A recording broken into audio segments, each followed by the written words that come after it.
Ravens flock, the flock rundown is the place to be. My man Ryan has been a lifelong Ravens fan since he was born. So I'm telling you now, it's about to go down. The podcast, the flock rundown. Ravens, baby. Nothing gets better than waking up and wondering how high we can fly.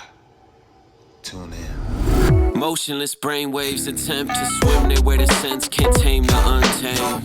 Appreciate you, Ray. What's up, Ravens fans? My name is Ryan, and welcome back to another episode of The Flock Rundown. The Ravens just finished day 18 of training camp. No pads today, but there's plenty to go over. No new absences. We didn't have any new injuries or anybody miss. It's the same guys that have been out. But Kyle Hamilton had a full practice today. Rashod Bateman practiced today and increased his workload. The Ravens also made a signing. They signed running back John Kelly that was recently waived by the Cleveland Browns. I think that this is just a depth move probably because Rasheen Ali is still out. So we'll see what happens with that. Like I mentioned, Kyle Hamilton was back today and was flying around. He had a big pass breakup on Zay Flowers, which Zach Orr said when he talked to the media today that nobody in the entire NFL could have made that play. Fortunate, thanking the Lord that it wasn't nothing serious. It was something minor. And that's just a testament to Kyle Hamilton, like his toughness, his willingness to be there for his teammates, his leadership. And then, he's a heck of a player. So you guys saw that play he made today. That was ridiculous. I'll be hard-pressed to find somebody else in the league that can make a play like that. Now, we wish he would have caught the ball. He'll tell you that too. But it was a heck of a play, man. But Kyle Hamilton, like we always been saying, he's one of one. We're glad he's part of our team. Super thankful that this injury was nothing and that Kyle's already back out there, back to himself, it seems like. Kyle Hamilton is arguably the best player on our defense. Guy's a superstar. All-Pro last year, first team All-Pro in his second season, and he's been out there in training camp wreaking havoc all offseason, so can't wait to see him do it against some other teams, especially Kansas City week 1. Kelsey got him on a few plays. He was well covered, but Kelsey made some tough catches in that first half of the AFC Championship game, so I'm sure Kyle Hamilton wants a little bit of revenge, so I can't wait for that game. Can't wait to see him ball. Staying on the topic of the secondary, Darius Washington with a pick 6 today. I sound like a broken record, but this guy every single practice is making plays, and it's pretty much solidified an early season role on this defense, and I think that that'll continue throughout the entire season, but at least he's going to have a key role in this defense to start the year until Arthur Millette comes back. But I think Darius Washington has so much upside and is making so many plays right now that he might just really eat into Arthur Millette's time. Darius is in for a huge season, man. There's no doubt about it. All the coaches have been raving about him. All the reports that come out of training camp. This guy's just making plays practice after practice. Just want to give him a little bit more love. David Ojabo also had his best practice today, was winning a lot of his one-on-one battles with Ronnie Stanley and Roger Rosengarten, so that was great to hear. Zach Orr spoke to the media and was basically saying that he's in for a big year as well as Odafe Owe, health depending. Just from the standpoint of he's finally healthy enough to stack days of practice, and I think you see that from when he first started practicing to now, just he's getting better and better and better. And we know what type of talent he is. He's strong, he's big, he's athletic, he's fast, he's mean, everything we look for in the outside linebackers. And all he needed to do was just get the reps, and he's getting these great reps out here. So I'm really excited about him. He continue on the path he's going. He stays locked in. He keeps working like he's working, and God willing, he stays healthy. He's going to have a great year for us. I think Zach Orr said it perfectly. Ojabo just needs to stack practice days. If he can stack practice days, stay on the field, he's going to keep developing, and that'll carry over to the regular season. He's got the talent. We've already seen the talent flash in the regular season in meaningful games. Ojabo has already flashed. He's already got some strip sacks on Burrow and C.J. Stroud. Ojabo can do it. It's just about health. As long as Ojabo's healthy, he's going to contribute. There's no doubt in my mind. So it's great to hear that he had his best practice today. I think he's ramping up to hopefully play in the preseason, even if it's just that last game. I know he still needs to be cleared by the doctors. He's like 8-9 months removed from that ACL. So whenever the doctors approve him, I'm sure we'll see him out there. Last thing on the defense, Zach Orr also touched on Nate Wiggins' confidence and especially pregame confidence. We seen that his college tape. We seen it out here throughout training camp. Now I was a little surprised they went after him early so often.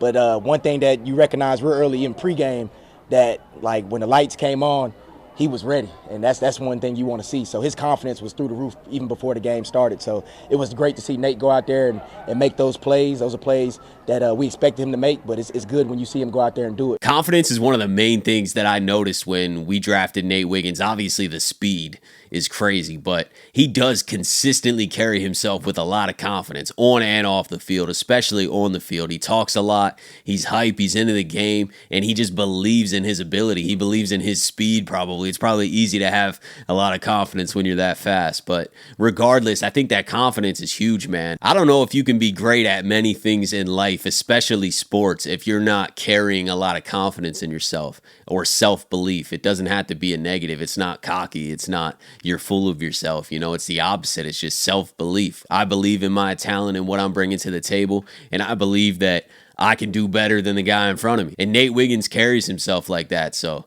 it was really nice to hear Zach Orr kind of touch on that. And it just opened my mind up to like my first thoughts of Nate Wiggins. I was like, man, this guy's confident. And usually that means that he performs well. You know, you don't really see a lot of guys at the top of the league or at the top of their craft that don't have a lot of confidence. So I think that that's just going to translate. Nate Wiggins has got star written all over him. He's got every trait you would want as a corner. But let's head over to the offensive side of the ball. They did have a great day today. Lamar was hitting multiple deep shots. He hit Nelson Aguilar for a 65-yard touchdown. Also, Mark Andrews, Deontay Hardy, Anthony Miller had big days. Rashod Bateman upped his work today and looked pretty good. I think he did leave a little early, so they're just ramping him back up, it seems like. But I don't think that there's anything new going on. I just think that they're not going to let him go full out there immediately.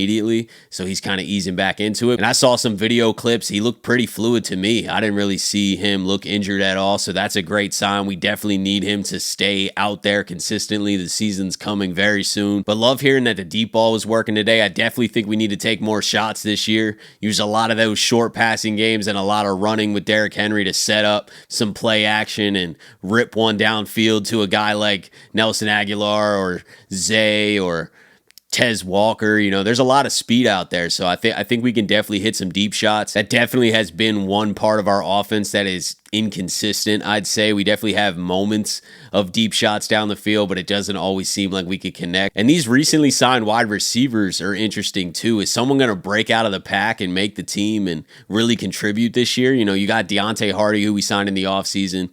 He's making some plays in the pass game, but also our kick returner, punt returner, most likely. So I think he'll probably make the team. And then you got Russell Gage, who hasn't been practicing recently. Newly signed wide receiver Anthony Miller, who had a big day today. There's a lot of these guys that are on the bubble, I'd say. You know, I don't think that any of these guys are a lock. Deontay Hardy's probably the most favored to make the team out of that group. But are we going to carry another wide receiver, especially with the inconsistent health of Bateman? I feel like you might have to. I don't know if it'll be one of these guys. I think I'd feel most comfortable with us going and making a trade. I don't know if Anthony Miller and Russell Gage or Deontay Hardy are going to be the answers for more go-to guys if a Bateman goes down or something like that. I think we're going to have to make a move. I also love Nelson Aguilar, but I don't trust him to be our consistent number 2 wide receiver. But this is what we're dealing with for now. In a perfect world, I definitely would want one more established receiver at the top, because then I feel like we'd be set. Even if Bateman was in and out of the lineup for whatever reason, we'd be good. But as of now, we don't have that, so we might have to rely on some of these depth guys if anything happens, or maybe everyone stays healthy and there's no issue at all and Bateman breaks out and we're all chilling and having a good time. I don't know. Either way, I'm confident in this offense, especially with adding Derrick Henry this offseason. Lamar dropping some weight. He's going to be more mobile. Mark Andrews is back. Zay Flowers is in year 2, so I'm expecting a little bit of a leap from him. There's a lot of good things going on too, but it is easy to look at the wide receiver room and be like, hey, this could definitely be better. And especially when we got a Super Bowl chance right in front of us. I mean, we're knocking on the door. If we're not ready, we're right there. You know what I mean? We should have probably been there last year. So I just think you should do everything in your power when you're knocking on the door, because there's not that many times that you might be knocking on the door. Maybe we are fortunate and, you know, they build an incredible team that just consistently is constantly retooled, and we're good for another 7 years, you know, where we're right there about to win a Super Bowl for a long time. But you just never know. You never know what's going to happen. So I think when you're knocking on the door, you should go all in and take advantage of it. That doesn't mean mortgage your future.